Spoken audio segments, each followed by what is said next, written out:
Garhbaruari Saharsa junction से ठीक 17 kilometre उत्तर की तरफ है गढ़बरुआरी स्टेशन। जैसा कि नाम से ही लगता है कि किसी राजा का गढ़ रहा होगा। हालांकि गढ़ तो हमने नहीं देखा, लेकिन गढ़ी के अवशेष अब भी हैं। गढ़ी सुनकर गुलिस्तान का किला मत समझिए। गढ़ी मतलब राजा का घर। घर अपने जमाने के हिसाब से बड़ा ही था।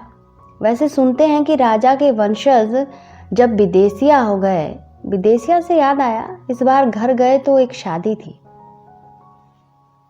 वह शादी भी गढ़बरुआरी से ही जुड़ी है। मेरे पिताजी की फुआ की शादी है बरुआरी, और जिसकी शादी थी उसकी माँ है बरुआरी की नतनी। तो वे हो गई मेरी फुआ, और जिसकी शादी थी वह है फुफेरी बहन। फुआ की एक ननद है, ठेठ मैथिल जनानी। उनको बस मजाक करने के लिए कोई चाहिए। पकड़ा गए हम। अब हुआ ये कि हम थे विवाह भवन में, और खाना वगैरह सबका वहीं बना था। पिताजी की फुआ मनी दी और वे घर से आई। मनी दी मुझे बोली, बाबू रे, घर में सब गोटा है, खाना कुछ बर्तन में दे दो। हम खाना निकालने लगे कि उधर से फुआ की ननद बोली, विजय सिंह का बेटा तो विदेशिया है, इससे ही सब काम थोड़े होगा। 8-10 साल पहले की बात होती तो हम भड़क जाते, लेकिन अब परदेश में रहते रहते ज्यादा मैथिल हो चुके हैं। आराम से उनको जवाब दिए, यही करिएगा आप लोग। बाल बच्चा कुछ दिन बाहर क्या चला जाता है, वापस आने का रास्ता ही बंद कर देते हैं। अच्छा छोड़िए उनको, मनी दी के बारे में बताते हैं। मनी दी मेरे बाबा की बहन है।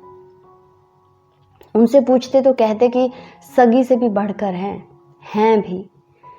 बात ऐसी है कि मेरे परदादा जी थे 2 भाई। बड़े भाई सियाराम सिंह, छोटे बाबू चंद्रेश्वर सिंह उर्फ चानन बाबा। चानन बाबा थे बड़े शिकारी आदमी। एक बार तो जंगली सूकर के एकदम नजदीक जाकर कछार मार दिए थे।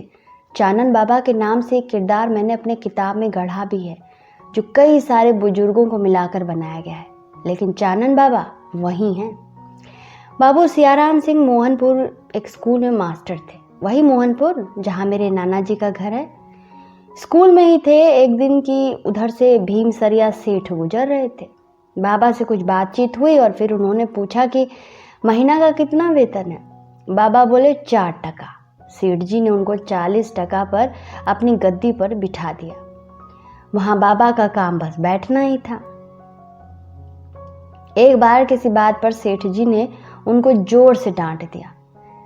मेरे बाबा, उनके बेटे बाबू हरिनंदन सिंह को खबर हुई। सुनते ही दोनाली बंदूक में गोली डाले और चल दिए सेठ को मारने। लोगों ने किसी तरह समझा बुझा कर रोका। खैर बात कर रहे थे मनी दी की। तो बात ऐसी है कि बाबू सियाराम सिंह को हुए 3 बेटे। बाबू हरिनंदन सिंह, मेरे दादाजी, फिर बाबू केदार सिंह, केदार बाबा, और फिर बाबू राधा मोहन सिंह, छुटका बाबा। बाबू चंद्रेश्वर सिंह को एक बेटा और एक बेटी हुए। बाबू नित्यानंद सिंह, नीतो बाबा और मनी दी।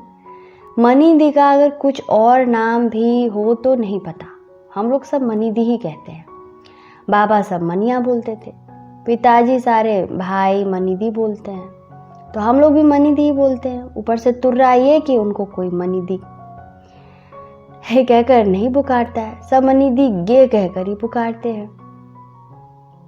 एक बार पिताजी गुस्सा हो गए, बोले दीदी को गे को बुलाता है क्यों नहीं बुलाता है, मनी दी ही बोली। फिर रे लक्ष्मण, बच्चा सब है, बोलेगा तो लगेगा कि किसी दूसरे घर में आ गए हैं। भनेंगे बोलता है। मनी दी है तो दादी, लेकिन है दी ही ठीक है। मनी दी को एक लड़का है, आप में से बहुत लोग जानते हैं उनको। वही अजय सिंह फौजी। बचपन में बहुत खुराफाती हुआ करते थे। एक बार चाचा और उनके दल ने कुछ खुराफात किया और खेतों की तरफ भाग गए।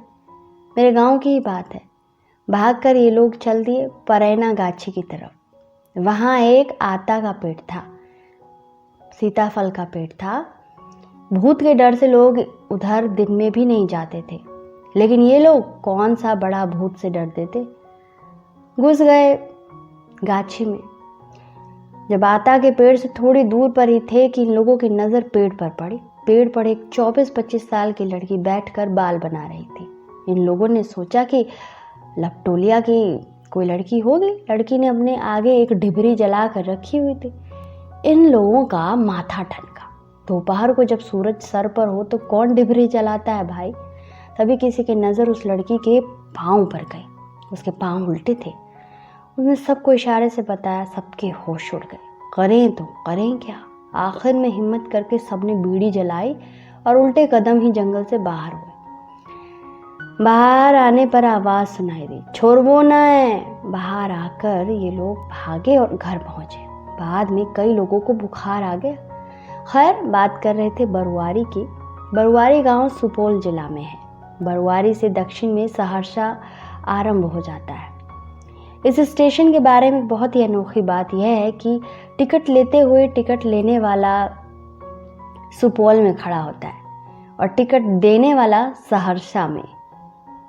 इस स्टेशन पर टिकट दूसरे जिले से मंगवाया जाता है।